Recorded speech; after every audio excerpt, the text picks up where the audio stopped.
So we got a fun one this morning. Got a Citation XL. They came in and landed, tried to fire up an hour later, and the engine wouldn't start.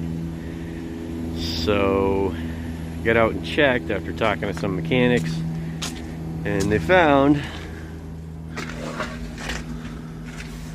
that circuit breaker popped. So I got to it this morning, and we had reset both breakers, and I came out here and I verified.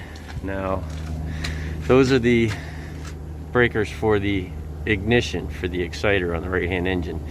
This is the exciter box, but you'll notice two wires for two different leads, two igniters. And what they did is the power, there's two power sources. So this box is split in half. There's two coils inside of here. There's two different start things. But the thing is, with that breaker popped, it should still start on one exciter because there's two. And it didn't. So that tells me we've got not just a bad exciter box, but we've got a bad ignition. So what I did this morning is I swapped these two left and right. We just started it up, shut it down, started it up again. And what that is leading me to think is, since it started twice, and this was after it would have popped the breaker like you just saw, it now has popped the other breaker. So one side of this box is bad, but also one, and I'll have to figure out which one of these ignition leads is no good. Now these are the exciter for this type of engine, and which is Pratt & Whitney P&W 500, and we have some sort of issue with these boxes.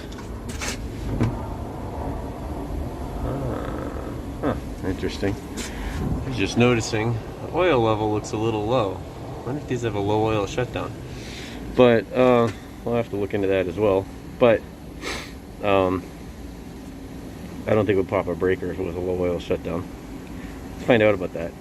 So there's two of these, and of course the other one, there's the box. It's buried way up there. So I'm gonna take this fairing off in order to get there. It's part of the cowling, but I've told the customer they need to order an exciter box and two of these igniters, because obviously one of them is bad. If it should, the engine should start off of just one of these. You shouldn't need two. And the fact that it will only start on one of them tells me we have a bad, not just a bad box, but a bad igniter plug itself. So I have the new igniters here, and everything about them looks the same except they're nice and clean. And wow, would you look at the difference between a new igniter, and I showed you the end of an old igniter. That's erosion, and that's what happens with every time a spark jumps across a gap. It carries a couple molecules of metal with it, and over millions of firings of an igniter, which really is only going to be during starting, and also for some operations like takeoff and icing sometimes, maybe turbulence. It'll either be an automatic or continuous.